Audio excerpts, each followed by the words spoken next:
So think about like Noah's flood. Think about how all cultures have something like flood that. story. Yeah. But they don't have a story about the moon getting split in two.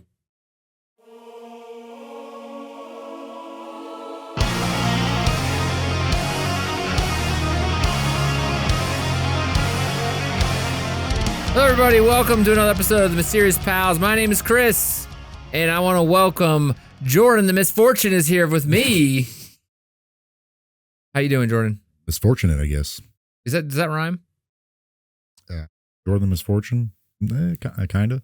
That'd be a cool like rap name, or like that'd be kind of like a cool like rap diss. No. I don't know what that means. Are we getting in a feud? No. Well, maybe, but anyway, I don't know what that about means. That feud. No. No. No, it'd be like you'd be like a musician at like a kid's birthday party. Why would it be a musician at a kid's party? Like a magician, not musician. A magician. Jordan. Although it would be really funny to be like one of those like singing song like little like at kids parties like where is Thumpkin, and you're like playing your guitar. Yeah, that'd be sad. Yeah, but or I was saying Jordan Misfortune, magician. Yeah, but like you're doing like a magic, like pulling rabbit out of your head, except the rabbit's like decapitated. Parents are like, "What the hell?" You're like, "I'm Misfortune." You really bad at it. Yeah. Anyway, I have a question before we get started, Jordan. I want to know something about shirts. Shirts, because I was thinking about this earlier. In your drawers, use drawers, like a dresser, dresser drawer. Yeah. Okay, when you put your shirts away, I just throw them on the ground. Okay, never mind. You don't like put them in the drawer? Yeah. When you fold them? Yes. Okay. When you put them in the drawer, what's your layout? What do you mean? Like, do you stack them? Oh, yeah.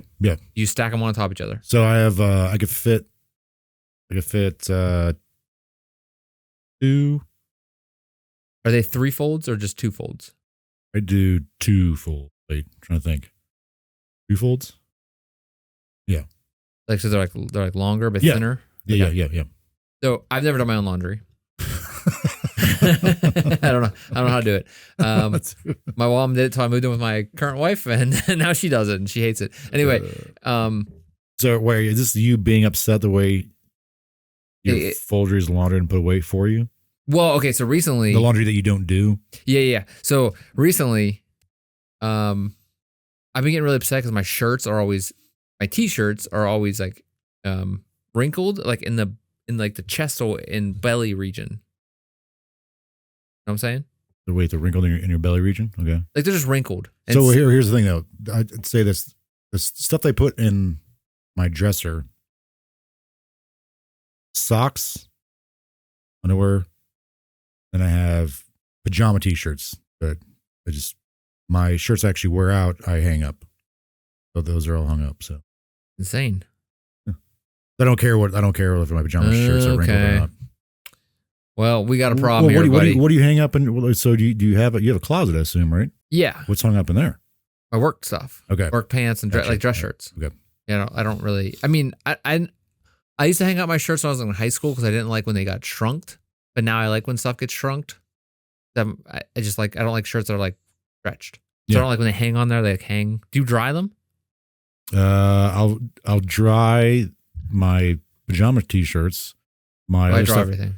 My other stuff, I hang up to dry my other stuff. I have all my stuff dried. So you don't do anything.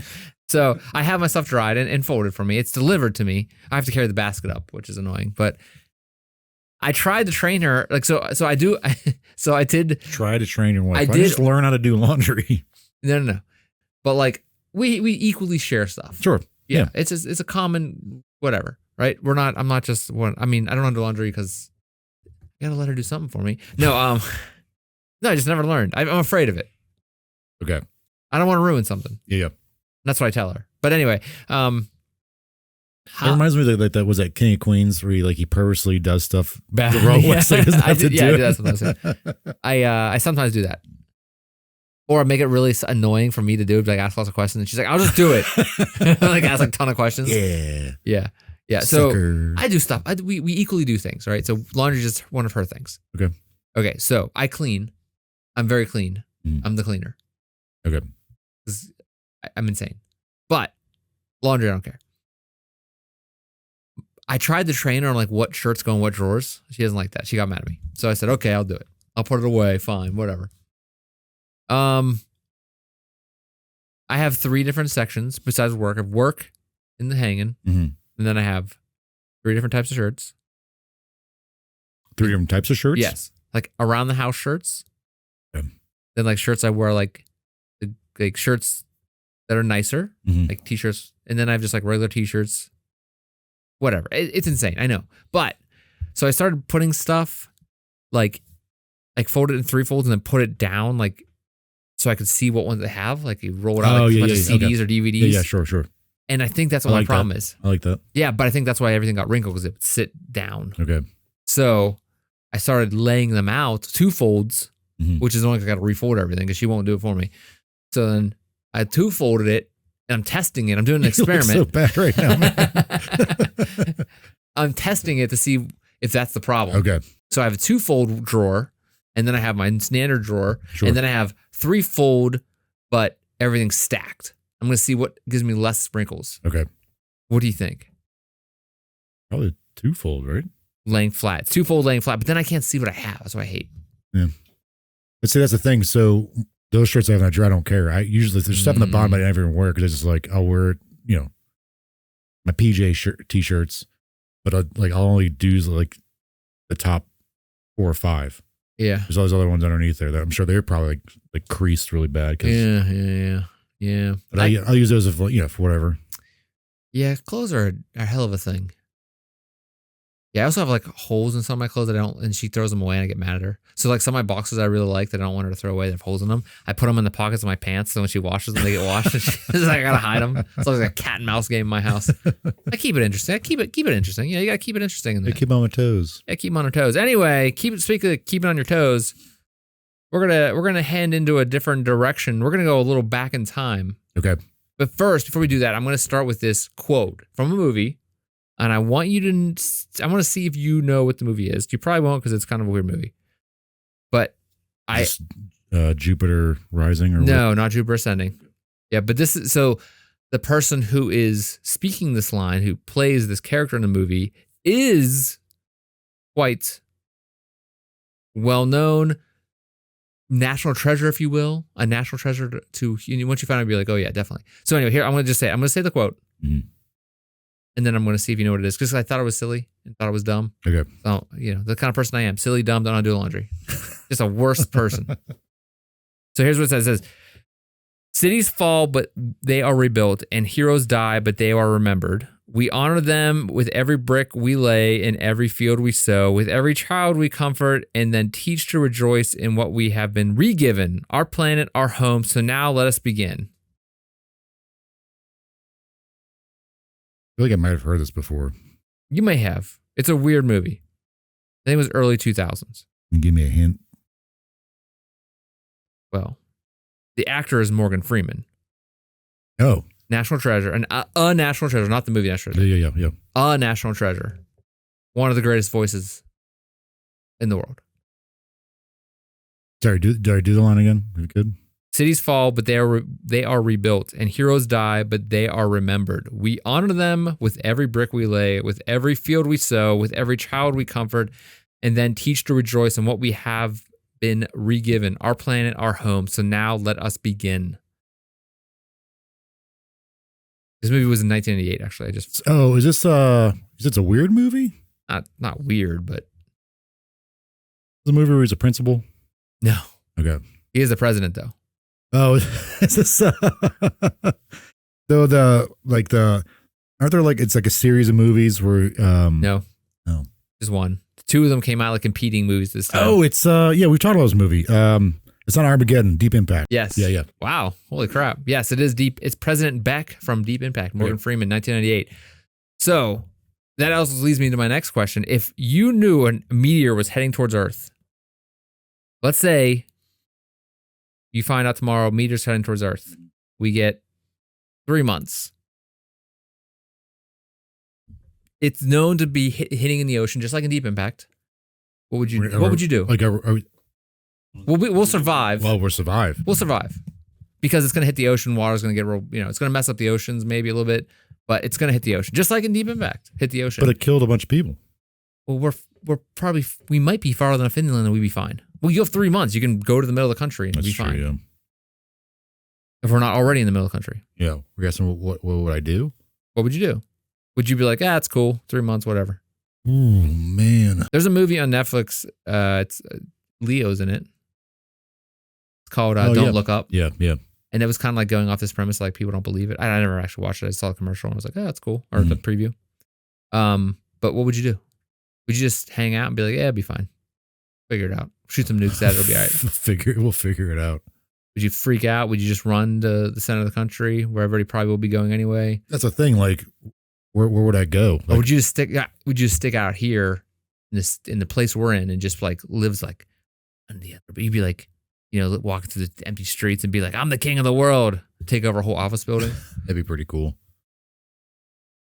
I just think because like we probably won't be hit here where we are. I'd be worried that people are gonna just lose their minds and start like robbing places, burning places. Probably looting will happen. In the cities. Yeah, killing people like a purge kind of thing. We just end it all and just end it right now. I mean, knowing you're gonna survive. No, I think there'd be 3 months. Yeah, like, we're like, 3 months. There'd be a decent amount of time to just like go wherever else you go. Follow the line. Yeah, I don't know if I'd go run away. I think I'd just like hope that like someone will figure it out. You'd be fine. So you wouldn't do anything. You'd be like, I'd probably just eat whatever I wanted, buy a bunch of food, drink whatever I wanted. Just try to ride it out. Yeah, I think a lot of people would be like that, like where we live. Yeah, I'd imagine people will be coming to us and also heading past us. Yeah, right. Because they say it's going to hit the ocean. Maybe my biggest concern would be like how many have food for the next 3 months. Well, also look what happened during COVID. Like we can have people just ran out of toilet paper and cleaning supplies and like it says like I run through Walmart and drop kick Nanas in the face for their just run the hell out of soup. there. Yeah, I think you got to realize like 3 months until it hits, but that doesn't say what's going to happen. Oh yeah. Like it throw a bunch of stuff in the air, nothing grows for years, that type of thing. But I imagine like a nuclear winter kind of thing. Yeah, we talked about it in that one episode. Worst year ever. Yeah. Yeah. Apparently, there's been a lot of years like that, like where things have happened like that. Yeah. I think I would just wait it out, man. Okay, we'll come back at the end. Maybe you change your mind. But what would you do? What would I do? Yeah. Live large. I don't know. Roll out. I'd probably just like, I have a family to deal with and stuff, so I have to take them, I guess. You don't have to deal with them. You're like, oh, well, figure it out. No, I think on your own. I think I would probably be the one to like build some weird underground bunker or something. Yeah, that's the thing. I wish I had like somewhere to do that. I'd probably do something like that, but I think everybody would be trying to do that in some cases, or they'd probably try to get in. Yeah. I don't know. It'd be hell on earth. It would be really weird time, weirder than what the collective world just went through. Sure. Or currently is going through in some cases. I think it'd just be very chaotic. Hell yeah. It'd be like, I should probably just lock down my place and hope for the best. You can come over to my place. Yeah. I'm like, sucker, and I'm out. I steal your car. Anyway, we're going to get into an event that happened in 1178. And this event was recorded by the chronicler at Christ Church Cathedral Priory in Canterbury. His name was Gervase. Okay. England? This is southeast England. That's Canterbury Cathedral. Or the Christ Church Cathedral Priory in Canterbury. Where they make the eggs. Yeah. Wait, what? Is that what the egg, or like the lion wearing in the commercial? Yeah, yeah. I can't eat those, but I think they're good. Yeah, they're weird, but I like them. It's what they have the bunny making that weird sound. Mm-hmm. The bunnies make sounds. I never had a bunny. It seemed boring. I mean, I think they're cute. Like they're fine. I'm not gonna murder a bunny. I feel like that makes some kind of sense. We talked about birds in the last episode. I'll punch a bird in the face, but bunnies are cute. They're cool. Yeah. No problem with those guys. I'm sure that makes some kind of noise. If they do, I haven't heard it though. Or it's like the noise you don't want to hear. Like they make like really horrible. Yeah, like, oh God. Screeching sounds. That's why people don't use these as pets. Anyway. Okay, so June 18th, 1178, 5 monks from the monastery witnessed a strange lunar event. 5 monks. This is just one guy, but also 1178. Well, the guy that chronicled it was one person. Yeah, and we're going to go on who he was, and he's pretty well known. Anyway, his records claimed to have seen the upper horn of the moon suddenly split in two. This is 1178. Upper horn of the moon? What does that mean? Like the moon's like a, from what I understand, it is a half moon, like the crescent. Yeah, and it's cut in half. Okay. Going back. Upper horn of the moon is suddenly split in two, seen by 5 monks. Though little was known about Gervase himself, beyond his role at the monastery, his account is considered reliable due to his position within the order. So he was in the order of these monks. He was pretty well held up as yes, you can believe him. What he's doing is probably pretty reasonable or reliable. Sorry. So this wasn't just an eclipse? Wait. And we'll get into what they actually saw from the account. The monks reported seeing the moon split as if a flaming torch sprang up, spewing out fire, hot coals, and sparks. This phenomenon was said to persist, with the moon's appearance fluctuating as if it were wounding itself. Yeah. Okay. So the monks described the moon as having a black line forming across it, which subsequently divided, giving the impression the moon had split into 2 distinct parts. This event was noted to have lasted for a considerable duration before the moon returned to its normal appearance. What do you think caused this event before I move on? Because I'm going to actually go into exactly what he wrote in the chronicle. Do these monks have leprosy? They could lose their minds right now? All accounts are just normal guys. I have no normal idea monks. What they could possibly be. So yeah, it was spewing. It looked like it was spewing. And I'll go into what exactly they say. A flaming torch sprang up, spewing out fire, hot coals, and sparks. They're outside looking at the moon. It sounds like they're seeing a volcano, but on the moon. Yeah, right. That's great question. How? Let's dive into this mystery together. Was there a volcano that they know is a volcano that was? All right. Great. Good going. These are all great questions. All right, the year is 1178. This year is often referred to as the year when the moon split in two. It originates from a medieval manuscript known as the, Gesta Henrica II et Ricardi I, which stands for the deeds of Henry II and Richard I. So is that Latin? Yeah, I think so. Whatever. Sorry, I can't read Latin. Is that Latin? Gesta? I don't know. Anyway, I think it's Latin. I don't want to say the wrong thing, but assuming it's Latin. Right. And this is written by the chronicler Gervase of Canterbury. According to the monk, he recorded this event, and this is exactly what's in his record. From the midpoint of the division, a flaming torch sprang up, spewing out over a considerable distance. Fire, hot coals, and sparks.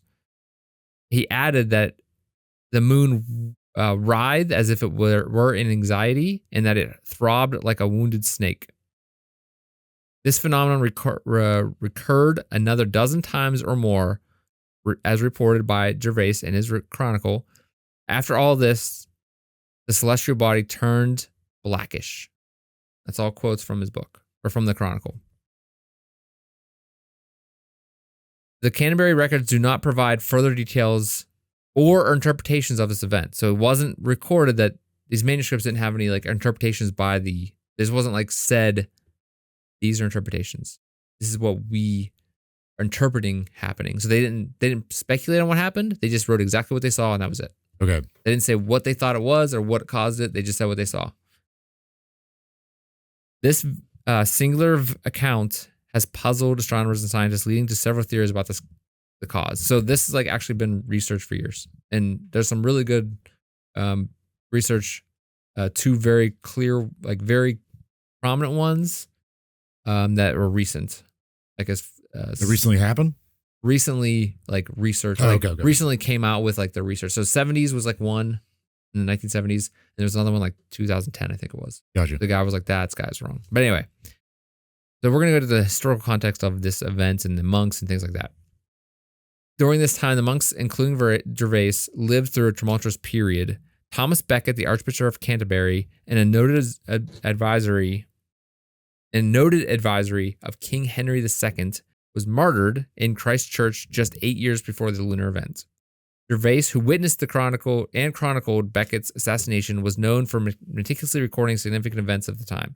So this guy was just really well known as being a good chronicler. Okay. So it wasn't like it was just some guy who's first day in the job. He was like, look at this crap, it's crazy. Yeah. As he's well known to be like pretty prominent or pretty well reliable. His detailed entry in the moon's explosion adds to his comprehensive documentation of this era. In the medieval period, celestial events were often imbued with a religious or supernatural significance, potentially influencing the monks' interpretation of what they saw. There was one time whenever they saw stuff like the eclipse and stuff, and they were like interpreting it as something else. Yeah, yeah. Because this is in human history, this is what was going on. This would have been considered a religious event if seen more worldwide or even in the town surrounding Canterbury Abbey. Right. But they didn't have an interpretation in the record. It was just exactly what happened on that date. So no one else mentions this thing? No. And these 5 monks. This one like this one. Yes. Okay. Chronicle, seen by 5 monks who are chroniclers, having seen it. Also, you notice, like I said, there's no interpretations. They didn't say God did this or this happened because of this. Right. They just said, here's exactly what happened. Okay. They didn't say it was God was mad, so he did this. Yeah, yeah. There was nothing like that. However, the issue is there's lack of other contemporary accounts of the events during this time. So there's like nothing else recorded in any other towns or around the world, which further complicates that makes it suspicious. the information. Medieval records are often incomplete, and in the absence of additional reports does not conclusively disprove the event, however. The researchers are saying, like, this is one event, different from all his other recordings, other though he's really reliable. He records stuff exactly as he sees it. Sometimes he interprets it, sometimes he doesn't. But all of his other stuff is actually really well documented and like says what happened. Many observations and records might have existed, but failed to survive for centuries. So this is 1178. You have to consider, while there's no other records of this event in historical record, doesn't mean that it didn't exist. It just means it never survived. Okay. So it could have been like, the entire town saw it, but who wrote it down? Right. Maybe most of them didn't even know how to write. Someone else somewhere, else in Europe or somewhere else in the world, maybe? That was never mentioned that people know of? Good question, because there is another story about this in an unlikely place we'll go over. Despite the various theories, the true nature of the monks saw on June 18th, 1178 remains a mystery. The event straddles the line between scientific and historical enigma because it's recorded as a scientific event in that they are very clear on what they saw without interpreting it, which is important. But it's only recorded by 5 guys, or one guy records it of 5 guys happening, 5 things happening. Future lunar explorations may provide more clues, but for now, Gervase's account remains an intriguing piece of history. People would say, like, we can actually solve this when we start exploring cosmos. Mm-hmm. So as like people were looking at this through the ages, they were like, how can we actually figure out this is true? Right. And eventually they were like, oh wait, we're going to be going to space. Maybe we can look into this. And that's exactly what happened. But before we get there, I said that there's no other events, and we're going to get back to, like I said, I'm going to go back to this little thing of other events in historical record. There was one such event. It was called the splitting of the moon, and it's in the Islamic tradition. Okay. It's mentioned in the Quran. The splitting of the moon is a significant miracle attributed to the Islamic prophet Muhammad. The event primarily derived from the verses in the Quran and supported by various Islamic traditions. And what they say is, in 54, verse 1, the hour has come near and the moon has split in 2. Verse 2, it says, and if they see a sign to turn away and say passing magic. According to the Islamic tradition, these verses were revealed in response to a specific event where the people of Mecca demanded a sign from Muhammad to prove his prophethood. Oh. Yeah. To fulfill this request, the prophet is said to have performed the miracle of splitting the moon in 2. Yeah, that's right. Yes.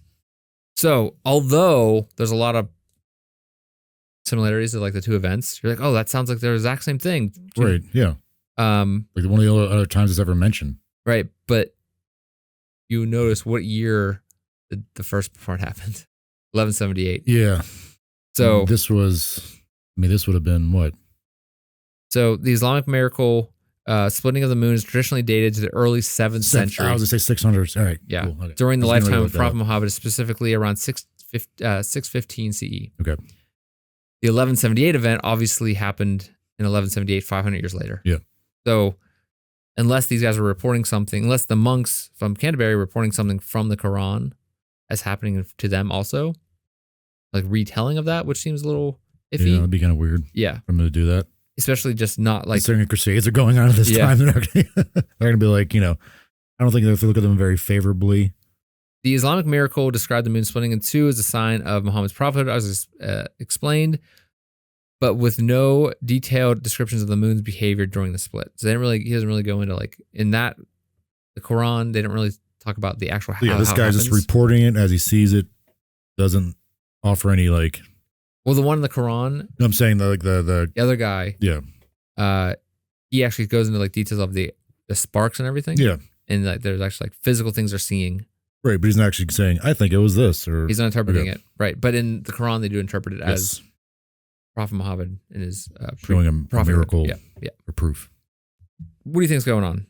I still have no idea. I don't want to say I think it's real because we're dealing with, scripture. I'm talking about this 1178 event. I'm not talking about the Quran. Like in the 1178 event, what's going on? What do you think? I still don't know, man. From what he describes, it sounds like it's a volcano going off, like erupting. But in order, it wouldn't be on the moon, right? Because but maybe, but they would have seen if it was actually a volcano, in their line of sight to the moon, that would make sense. But you think he would have said a volcano in England? Well, right, that's what I'm saying. I didn't think of that, but this thing has been in our view this whole time, and now it's something's happening. It would have been smoking. Yeah, it wouldn't just right. I didn't even think about the fact there's it's a volcano in England, so I have no idea. There's volcanoes that pop up in England. Yeah. I don't know if there is. I don't know if there's one. I don't think there is. I don't say no on that one. Yeah. All right, so let's go into some theories.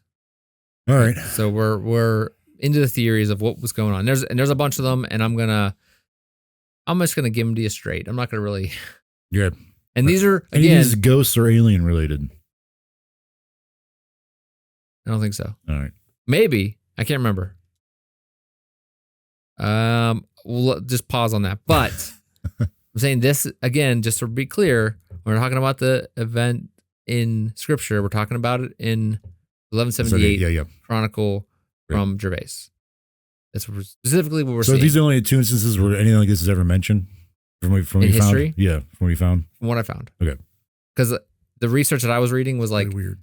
Was specifically focused on a lot of the research I looked at was here's some other times it was mentioned in the world and it was in the Quran. It was scripture. Okay. And there's interpretation with it and sure. But it wasn't saying what actually happened right. with fire and stuff and that. It was just these 5 guys saw this. Okay. And I don't even know what happens later to this guy for the most part. He apparently still well known as a good chronicler. But it's not like he just all of a sudden goes off the deep end and gets crazy and starts writing all this crazy crap after that, right? Okay. Here's the theories. Here's number 1. Optical illusion or atmospheric phenomenon. Kind of goes on what you were just saying about a volcano off the distance. So there's theory that the event was caused by an optical illusion or an atmospheric phenomenon. Sundog? Wasn't that a thing? Yeah. It was at night though. Oh, right. Yeah. Atmospheric conditions such as a temperature inversion, dust, or other particles could have distorted the appearance of the moon.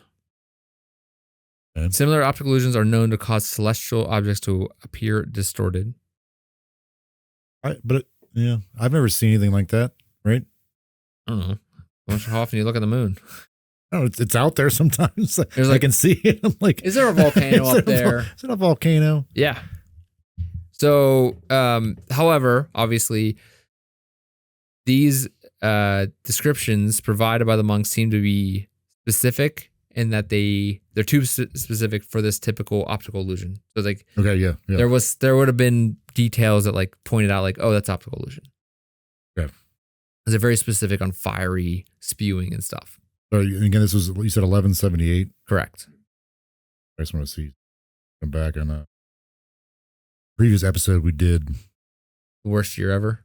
Yeah, just because like I don't think that was one of them they had. Well, but also they didn't chronicle anything happening in the world after this. Yeah, which is it's really, just this event, really weird, and then moves on. Right. There was no other event, like there's storms or anything, or like a year without the sun. Like it was just this event. Okay. That's why people think like this happened on the moon, because if it would have been on Earth, we would have had some kind of. They'd been like, oh look, there would have been evidence of it. A winter after that was really bad or whatever. Yeah. We didn't see the sun for a year. Yeah. Another theory is a lunar volcano or outgassing. Has that happened before? I mean, there were volcanoes on the moon, but that was like 60 million years ago. Yeah. Like there was dinosaurs walking around when there's volcanoes on the moon, apparently. What people say. So the theory is that lunar volcanism or volcanism or outgassing events on the moon's surface might have caused visible disturbances. The moon could have experienced volcanic activity or release of gas, creating a transient visual effect. So while the moon is largely geologically inactive, outgassing events have been recorded. Okay. So just like a bunch of gas was stuck on the ground, eventually something moved in the right direction. It was like, poof. But it doesn't mean that it caught them. It was fire spewing. Yeah. There was no direct evidence, however, or significant lunar volcanic activity during this period based on geological records. How would they know that though? It was on the moon. I think there's two ways. Maybe other people didn't notice. Other people in the world didn't write it down, and also when they went to the moon, they took a bunch of stuff and looked at it. But there's a really good picture, which I'll go into, of something that looks like, and it's okay. So I'll go into this other thing later, but it's really cool because it lines up with this story and the story in the Quran. Okay. Which is really awesome. Just the way that it happened to be taken a picture of on the moon. Sorry, this is going to be a real dumb question. Have we ever been on the dark side of the moon? I want to say yes. Like probes and stuff like that, but like. Well, yes, because they go around the dark side of the moon whenever they're orbiting it before they land and take off. Okay. Right. So because there's a time whenever they go around, they go around the dark side of the moon and they lose communication and they come back. But have we actually been up there and taken samples on the dark side of it? China was there recently and is still there doing that. So like the only thing I could think of, I know we're taking samples from the moon, but like, are we taking samples from the dark side of the moon? Maybe these guys saw like the last big volcanic eruption from the dark side of the moon. But the reason it's dark side of the moon, they wouldn't be able to see it then. You can't see it. Yeah. Well, I mean, there's no dumb questions, just dumb people, Jordan. Was that Holland? Cut that out. Yeah. Okay. I don't do this. Is making me very upset. I don't understand. You're getting stressed out. Yeah, I don't. I thought usually, like at least when you ask me this stuff, like I think of something like, oh, was this? But like I have no idea what this would have been. One other theory is a geophysical phenomenon on Earth, like earthquake lights. Earthquake lights? Yeah, we talk about this in a future episode, but they're so seismic activity can sometimes produce luminous phenomena in the sky. So we talk about this in a future episode? We may. Okay, all right. I'm saying we could. Okay. So I don't think it's really a mystery though, because I think scientists kind of figured it out that during right before an earthquake, lights like a lighted thing could kind of happen right before it. And it gives it like the idea that it's like an aura kind of thing, or kind of. Wait, this is real science saying this? Okay. I think it's kind of in the realm of like, nah, it's not real. But then scientists are like, oh wait, no, it actually is real. It's like kind of the thing of all scientific discoveries seem insane until someone's like, hey, actually is real. Like, what's that saying? All technology looks like magic to people that aren't like of the time. Oh, I mean, okay, yeah. Yeah, right. so like people think like, oh, that's magic, but it's really, no, it's just technology. Yeah. Like if you take a computer to give to someone 100 years ago, they'd crap their pants. Like, yeah. Like Was it It makes you think of like if someone came in the future and showed me something, like how I would react. I feel like I'd probably have a heart attack, me personally, or I'd probably just like, I'd probably go insane. Actually, someone just like some. Well, it depends on what it is. Well, sure, yeah. If it's like a thing that like takes your eyeballs out, and puts new eyes, we're gonna fix that for you, buddy. Then yeah, you probably go insane. Yeah. I mean, isn't that how alien encounters always work? Like they probed me. Yeah.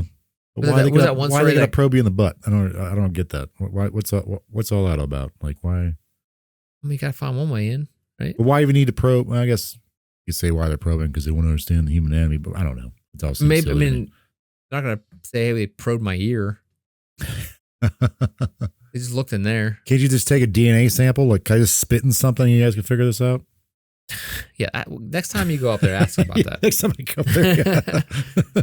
Crazy person. All right. So wait. So earthquake lights from the USGS.gov website is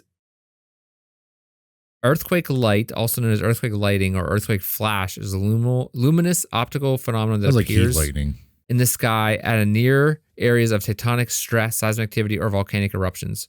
So I've seen that in volcanic eruptions. So there's something. So how? But how? I don't understand how this is being like. Where's the light coming from? Because like I don't understand that from the ground. I think it's because like there's so much tectonic plates like shifting or like because there's so much stress. It's like a release of stress, and it's like static electricity. Oh, so okay, like lightning. Okay, yeah. So apparently they've been seen. So in 2003, there was an earthquake in Mexico. Colorful lights were seen in the skies for the duration of the earthquake. Same thing in 2007, earthquake in Peru. Yeah, so apparently it's just like there's video footage of it. It's aliens causing. So in 2016, there was a video in New Zealand that shows blue flashes like lightning were seen in the sky during an earthquake. All right. Several videos recorded that one. So yeah, it just seems like it's just a thing. I never heard of that. It must be just like a weird phenomenon where, hey, the Earth is a strange place, and it's full of weird crap. So one of the phenomena could be considered, or part of it could have been the earthquake lights. If there was an earthquake near Canterbury on the date, it could have produced lights that monks interpreted as coming from the moon. But they probably were also reported the earthquake. Yeah, when they felt that. And also they were saying, what was it? They were saying like the earthquake was, or the moon was writhing as if it was like a snake or something like that. Yeah, but that could have been because like the shifting. They're just like bouncing up and down. But I feel like they would, like you said, they'd feel make it. a note of that. Yeah. Maybe at that point it could have been the T-Rex like in Jurassic Park with the water shaking. I don't know. Okay, another geophysical phenomenon on Earth would have been a volcanic eruption. An eruption that not directly related to the moon could cause the atmospheric disturbances and fire displays that might have misinterpreted as lunar events because of the distance from the earthquake or from the volcano. But as we said, I don't know if there's any earthquake or I don't know if there's any volcanoes in that area. What would even be the closest one if it wasn't in England? Like, you ever see something from like very, very far away? So, volcanoes doesn't have it. The UK doesn't have any active volcanoes on its mainland, but there are some active volcanoes in the British soil. But doesn't the sun never set on the British Empire? That's so true. The closest active volcano is to the UK is Katla in Iceland. Okay. Yeah. So were they which is 563 miles away. Were they able to see that from that far away? Is that even possible? Another one would have been Mount Vesuvius in Italy. That's like not that close. Yeah. All right. Well, so I don't know. I don't know what they're looking at, how far on the hill they're up on. Yeah. Maybe they could see Iceland off in the distance. I don't know. Would it have to be lined up with view of the moon too? If the moon's low in the horizon. True. Yeah. You keep tossing. I'm going to keep knocking them back at you. Another theory is a unique astronomical event. This event could be caused by a rare or unique astronomical occurrence not fully understood. This theory posits that an unknown or rare, not rear, astronomical event could have explained the observations. So there could be things that people don't really know about and still don't understand that could have caused this. This is all theories. The lack of additional records, however, of events like this or at this specific event makes this difficult to kind of take as a theory or reason. Yeah. What are you thinking now? It's still none of this sounds wacky. None of this is satisfactory. It's feeding your ride, right? Yeah. Feeding you up. All right, another one. Comet. Okay, all right. So cometary debris could have like a comet or a comet. Trail. Right. If a comet passed close to the Earth or disintegrated in the atmosphere, it could have created a particular display of light and debris. Yep. However, it would have been seen across the world. It's a comet. It was just 5 guys saw this. Yeah. A comet was a big deal in this time. Right. People were like, "Oh my God, what is that?" I mean, today we're still like, "Well, good." Yeah. But like then, it would have been like something from the gods for most people in the world. It'd have been like, "What the hell's going on?" Especially that close. Right. To go right. That's something to go in between the moon and the Earth. I mean, they're shooting stars, which are just stuff breaking up in the atmosphere. Yeah, but that wouldn't also, like, I was gonna say shooting star, but that wouldn't explain the fire, the breathers, the writhing. Yeah. Another one is an astronomical phenomenon, as I mentioned before, but this is a little different because it's a transient lunar phenomena. A TLP are short-lived light, color, or change events on the lunar surface. So what I mentioned before was an astronomical event that we don't understand happening in space. But this is more of happening something on the surface of the moon. So a transient lunar phenomena. Although still not well understood, TLP might have been observed by the monks. However, no TLPs are known to match the dramatic description given. Nope, don't like it. And here, this next one is your aliens. So an atmospheric re-entry of a space object otherwise could be considered aliens. Although unlikely, and I use that loosely, you know what I'm saying? In the 12th century, re-entry of a large object into Earth's atmosphere could create spectacular fire and sparks, potentially giving the impression of a lunar event. So think about like when any spacecraft re-enters Earth's orbit or re-enters Earth, when they're coming down. There's all that. Yeah. They could have been seeing. But no humans doing space travel back then. No human, right? Yeah. So we may have got aliens with this one. Anyway, another theory is the psychological or perceptual effects, such as mass hallucination. While it is unlikely, some suggest the possibility of a shared psychological phenomenon where the monks influence each other, or by a strong suggestion, all perceive the same unusual sight. I mean, yeah. That's something you brought up before. There's a possibility for an explanation. Previous episode that you did, like a shared experience. Mass solution. Hallucination. Yeah. It was the base. Oh, Rendlesham Forest. Yeah. A shared mass hallucination that they keep feeding each other and then just grows. Yeah. Which happens a lot on the internet. So makes sense. How about something like an optical illusion? The human brain can sometimes misinterpret visual information. Obviously, we talked about this lots of times, especially under low light conditions or when observing a bright object like the moon against dark sky. So think about 1178. It's not like we get light pollution like we have now. Mm-hmm. These guys are it's dark. Yeah. They may have a torch sitting around and they're just sitting around. But also with the mass hallucination. Yeah. Like something would have triggered that though. Maybe. Right? I don't know. Right.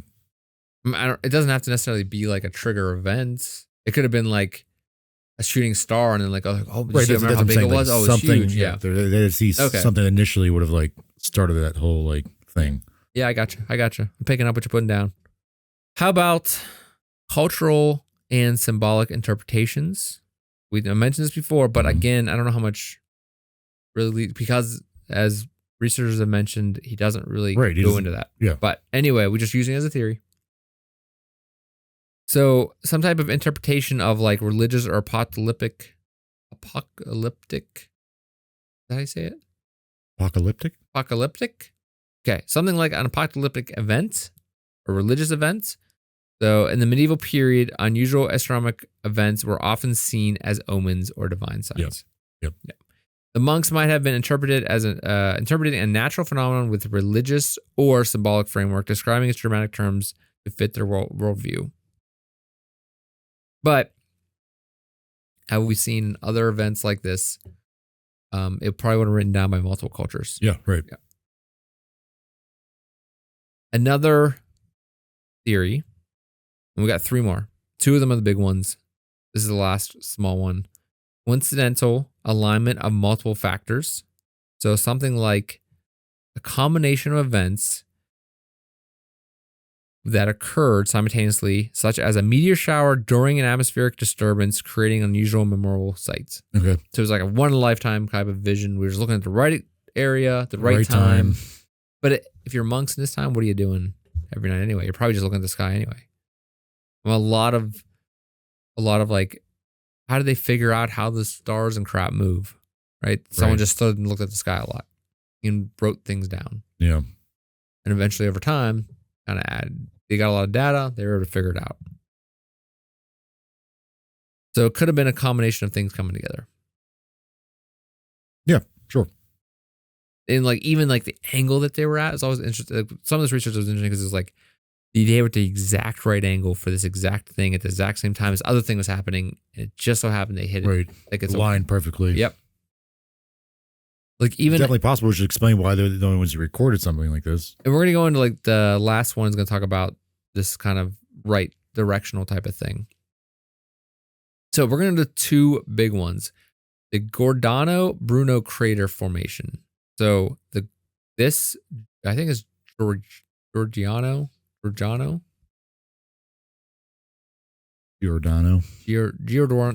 Sorry. Bruno crater formation. Pizza. What was that? Giordano's pizza. Is that the one that you put in the oven? No. Oh, like Tombstone?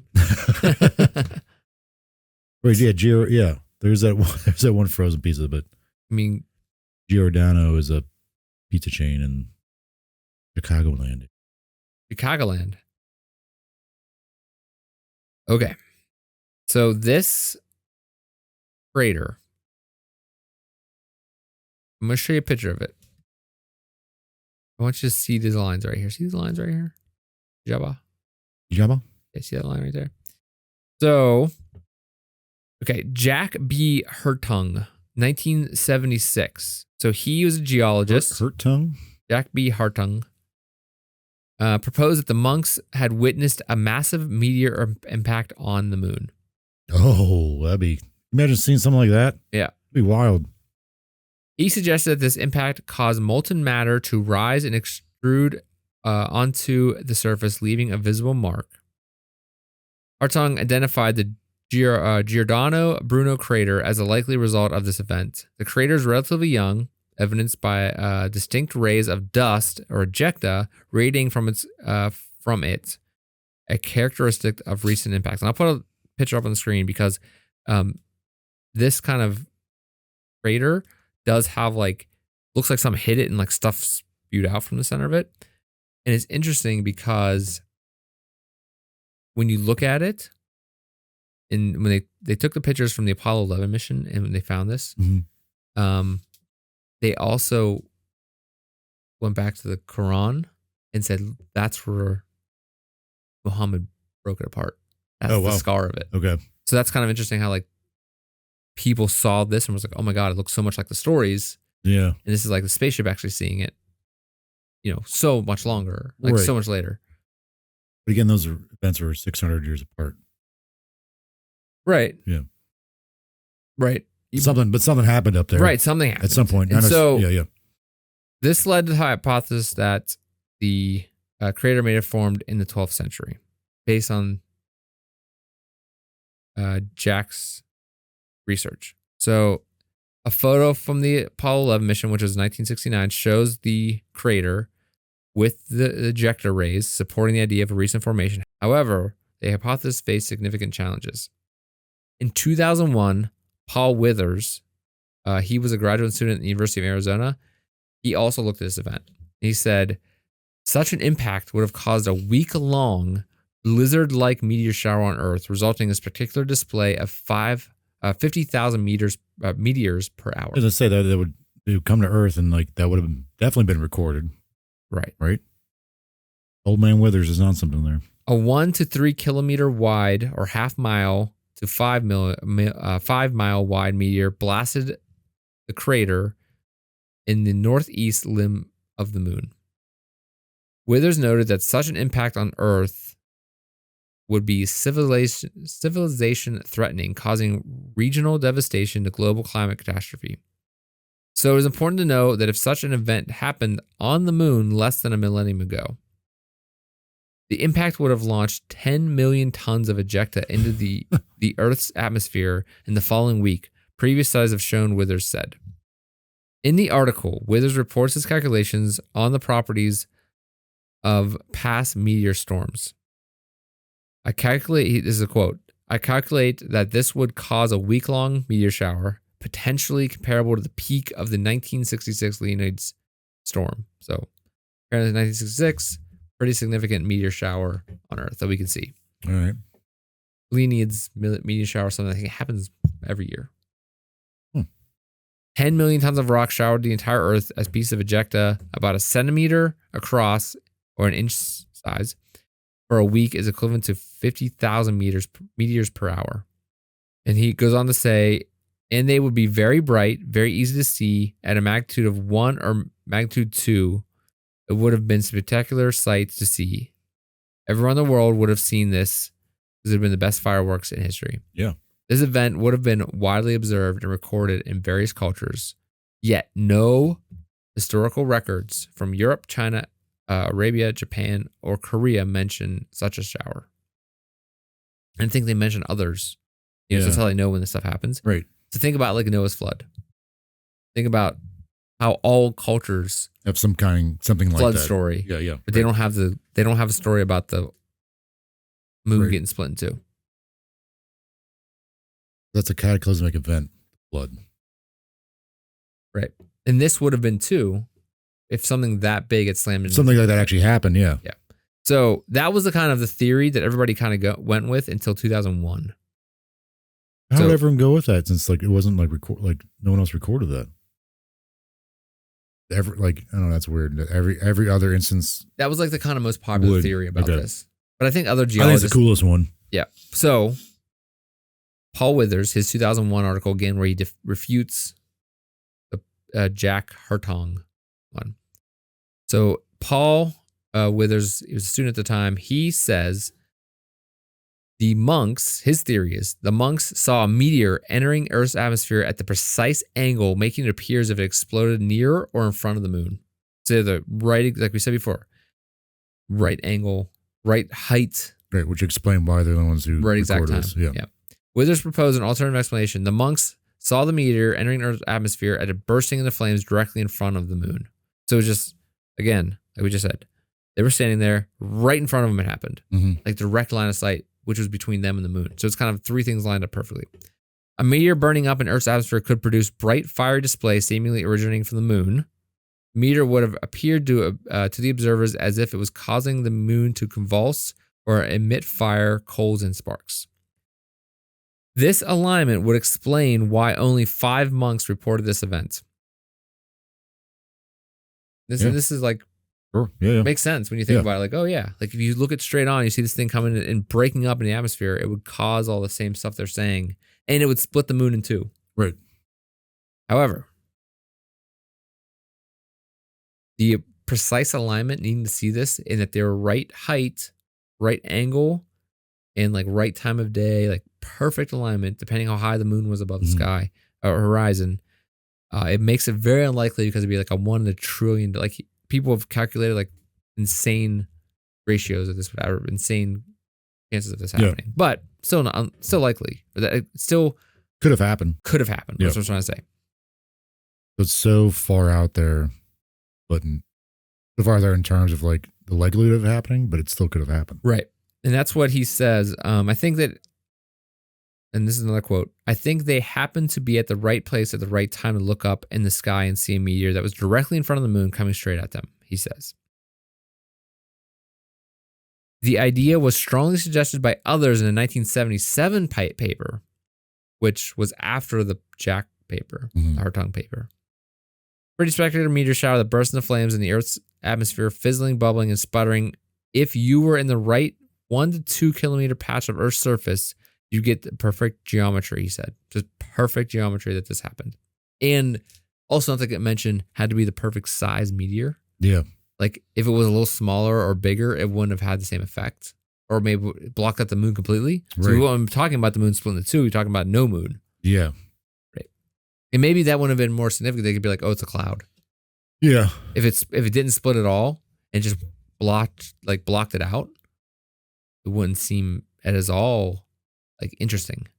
Right. Because Yeah. the moon gets blocked by the clouds all the time. Yeah. Right.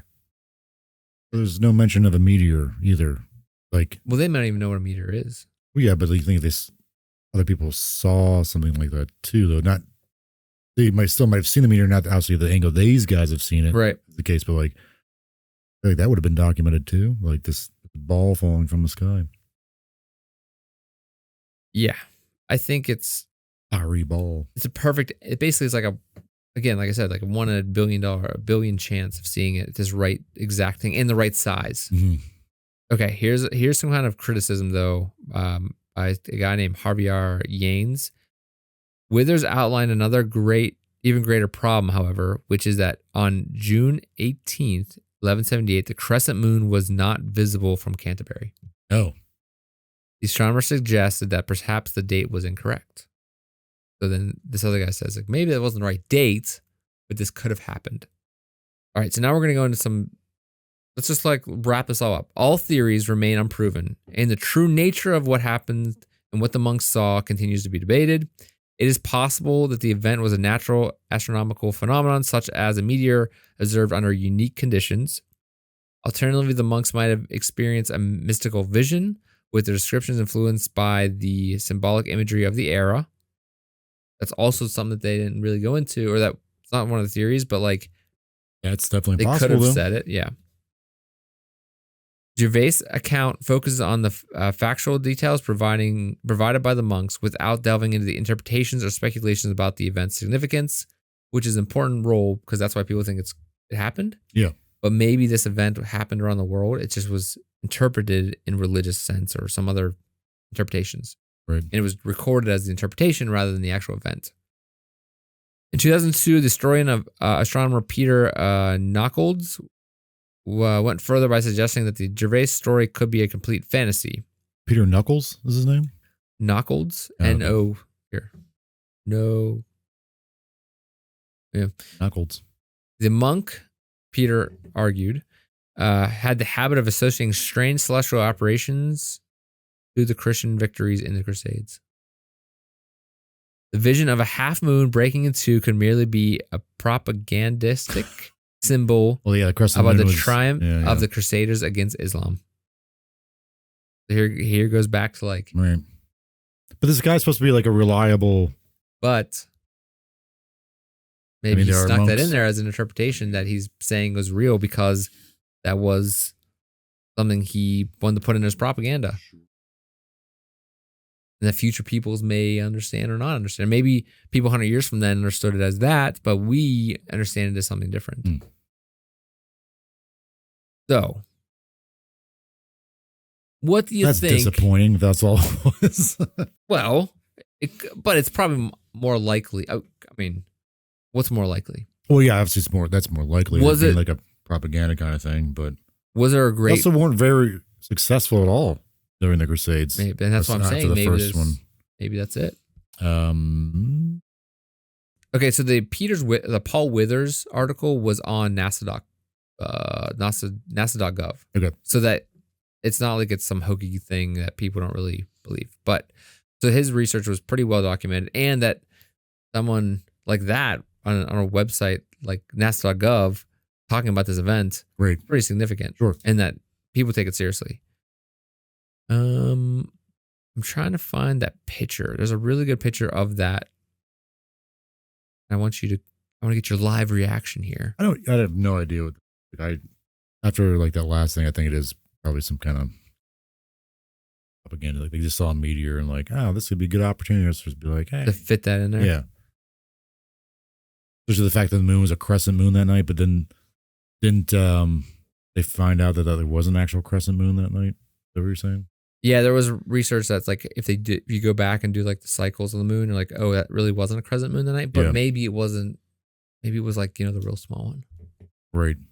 So I don't know. Like I don't really follow that up that much because it was getting pretty deep. But see this right here. This is what they're saying was like the strike. Yeah. Like struck there, and like that's all like yeah. But also you could see the slice of where Muhammad could have split it too. Right. That's what people interpreted based on. It's called. Is this the name of the website or is that the name of the spot? That's the website. Okay. That's there's a bunch of them. What's that area called? What do you mean? Or whatever that crater's called? It's the Giordano crater. Okay. Like these websites now give you like the time it takes to read it. That's kind of interesting. Yeah. Like how do you know? Yeah. I guess an average. What do you know? Giordano Bruno crater. That's right. So I'm trying to look for the exact. There's a really good picture of. Yeah, like that's like a different angle, but you could see. That's when people look at it like, oh, that was caused by this. That's where the story comes from, or whatever. But like you said, when you go back to the calculations of doing the science, like if something hit it that caused that much ejecta at that time, we would have seen fiery rain. Yeah. Yes. And if that and rain and fire, if that meteor would have hit Earth, it would have been civilization ending, or like devastating. So what did these monks, see? At first, it sounded like they just saw a volcano, the way he described it. But like again, been over this, UK, there are no volcanoes, right? Yeah, Iceland's the closest one. Yeah, which is possible, but maybe I don't know. Would it be possible to see that? It's always possible, depending. I don't know. Depending how well you see, maybe. I don't know. Like visibility, that would have. That's a couple hundred miles. It's probably not. Yeah, so near the end of it, I was like, oh, it probably was one of those. Just they're on the right, either at the right angle of it, so the right time of day or night. I saw a meteor passing by, but then again, the whole symbolism thing, religious symbolism thing, I think it's most likely that. Fortunate, because that's the least cool. One's lame. That explanation is lame. What? The religious symbolism thing. Oh yeah. The propaganda. Oh yeah, I agree. Like that's I don't like that. It's not as fun. No, I want to see these I want to see someone bringing down with his power of his, brought it down. I want to see. I think the most interesting story was the one from the Quran where you have that ripping them room. Yes. That's awesome. Like, yep, there you go. Story. I did it.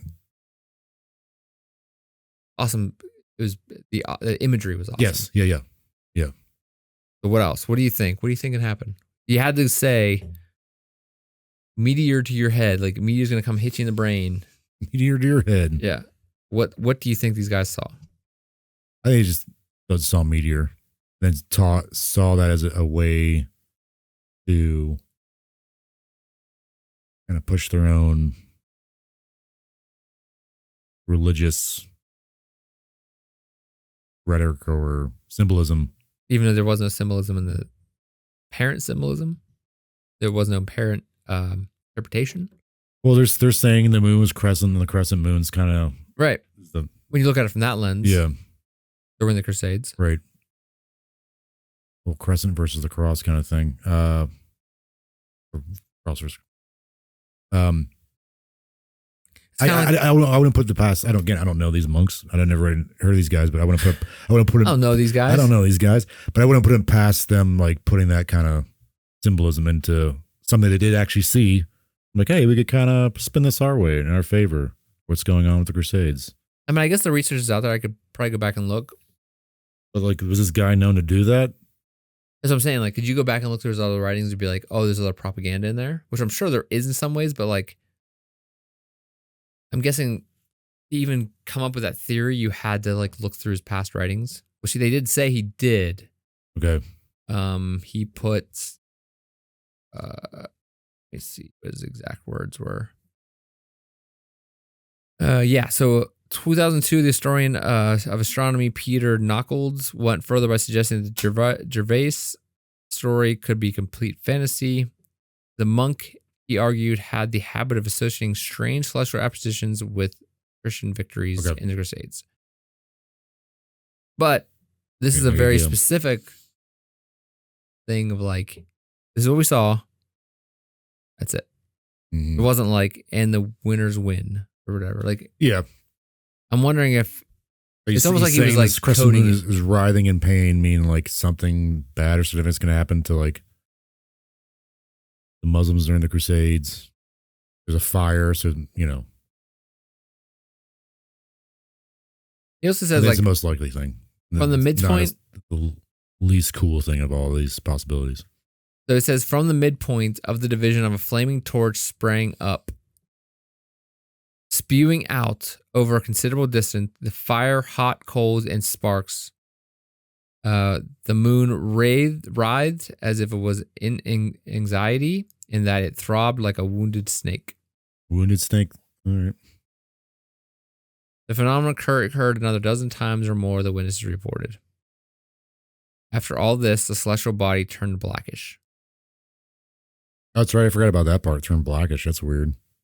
So, what I think is that this guy and his buddies were smoking the jazz cabbage, and they got a little go crazy up there. Monks brewed beer, so they probably like experimented with some beer. Yeah. So this is after the Second Crusade, but before the third one. So, it was in between. Yeah. I think it makes most sense that they saw a meteor. Yes. Yeah. And it was small enough. And most of the people just didn't really notice it or wasn't documented, you know? Or they weren't, like you said, it happened, it turned blackish, like maybe it blew up. I don't know why it'd be blackish. Yeah, that's weird. Like, why would it stay in the air? So maybe, did it hit something? That's the only thing I don't understand. Because like if it blew up in the air, like if a meteor burns up in the atmosphere and blows up, it's not going to stay there for a little while. But if it's a bunch of meteors, like a meteor shower, then maybe. But it might not have actually turned black. They might have just used that as like symbolism for saying like if it is, you know, crusade related thing, blackish should mean like the death or the loss or death of the Arabs in the Muslim world, oncoming crusade. Maybe, I don't know. The celestial body turned blackish. Yeah, crescent moon. Okay, I think that's the most likely thing. Yeah, I think it's most likely. It sounds like during this time that would be the most likely, but I think it's really they saw a meteor. Yeah. A meteor straight across the sky. Right. Maybe it exploded and it looked black for a little, like multiple meteors kept on exploding. Maybe? Yeah, but I've never seen, so it had to be something big enough that it wasn't just a shooting star. It had to be like more significant. The correct angle and everything makes sense, but with him and his buddies out there celebrating the start of the Third Crusade, so they were like, "Oh, the Third Crusade didn't happen for another, like I think 10 plus years." So,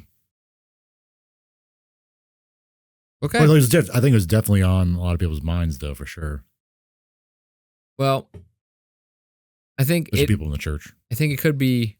I think it's probably a meteor. They misinterpreted, and maybe they made it out to be a longer thing that actually happened. I don't know. I do like the idea of the symbolism, or I do like the imagery of like it cutting that moon in two. Right. But it would just have to be so specific to see it like that. I don't know. Yeah. Well, Jordan, we're going to wrap this one up there then. Another mystery unsolved. That's the whole purpose of our show, is to be unsolved. If we solve them, we're not doing our job right. Yeah. Thank you, everybody out there, for stepping in it. Stopping in it. You stepped in this show. We have social media. If you look down the show notes, we have Facebook, Instagram, Twitter. If you want to reach out to us, Threads. just connect with us, talk to us, leave us comments, send us messages. You can email us at mysteriouspausonline@gmail.com. You can go to our website at mysteriouspaus.com for all of the links for all this stuff and all of the research, which is also in the show notes. If you want to see that, where we got our data, information, that type of stuff.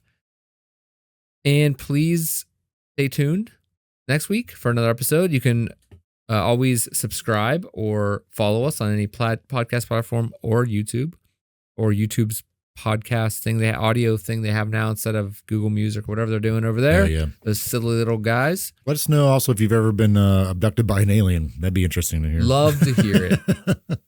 What's all the probing about? Yeah, because we did do the Rendlesham Forest episode, and I'm not saying aliens aren't real. I'd love for them to be aliens out there. I think it'd be real cool. It would be cool. Yeah. All right, Jordan. Thank you for being here. Thank you, Chris. And everybody out there, thank you again. We will see you next time. Same mysterious place, same mysterious time, same mysterious face. Ooh. We love you and good night.